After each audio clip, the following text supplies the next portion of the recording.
Hi, this is Rebecca from Storyteller Wool, and we're going to talk today about how to figure out how much yarn you need for a project. So here we have our pattern, and we want to figure out how much yarn will go into it. So one of the easiest ways to do that is to lay your hand down over your pattern. Now, if I drew a circle around my hand, that is roughly 4 ounces of rug yarn. Rug yarn is sold often in these larger cakes, which are about 4 ounces.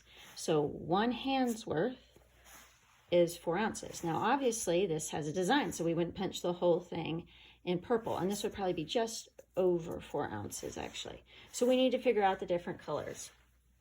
So here's our finished piece. So we know we have 3 different purples in here, we have some greens, and one of the ways to figure it out is to take a 1-inch grid. I made this using a laminator sheet, but any kind of clear plastic would work. So you lay it down over your design. In this case, let's actually lay it down on this design so we can see. And let's take this center piece right here. So we've got these two purples, and it's right here as well. So I'm going to look at it, and it's a little over 1 square. So I'm going to actually count that as 1.5 squares. How do I count these guys? I'm going to round up and call these 2 sides half a square too. So now I have 2 squares total, and now I need this section. I'm going to look at this, and I'm going to call it 2. So I have 4 squares of my medium purple here. So then I'm going to take my formula. Now this formula was developed by Amy Oxford, and it is based on the number 9. So if you wanted to screenshot that, so it is, I take my number of squares, I divide by 144, and then I multiply that number by 10.72, and the resulting number is the amount of ounces. Now, I punch a lot with the number 9, but I also use a 10, and with some trial and error, I have adjusted the formula, and it is 10.35 when you're using a number 10.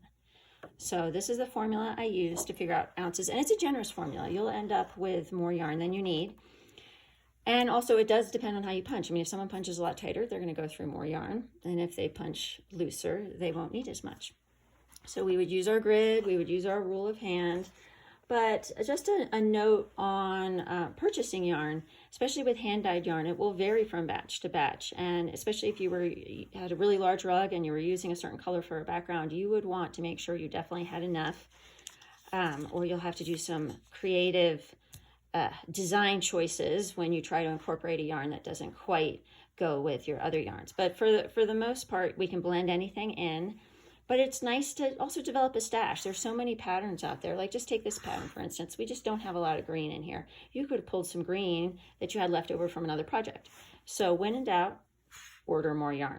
So this is our way of figuring out how much yarn we need for any given project. Now, this is for our regular needles. So we're using our bulky weight rug yarn in our regular needles, not the Oxford Fine needles. The Oxford Fine needles will use, totally different amount of yarn. And the way to figure that out, I would say, is take your needle, punch a 1 or 2 inch square, and then pull the yarn out and figure out how much you used. And that way you can get a rough idea of how much you might need for any particular project. So you can basically create your own formula. So thank you and happy punching.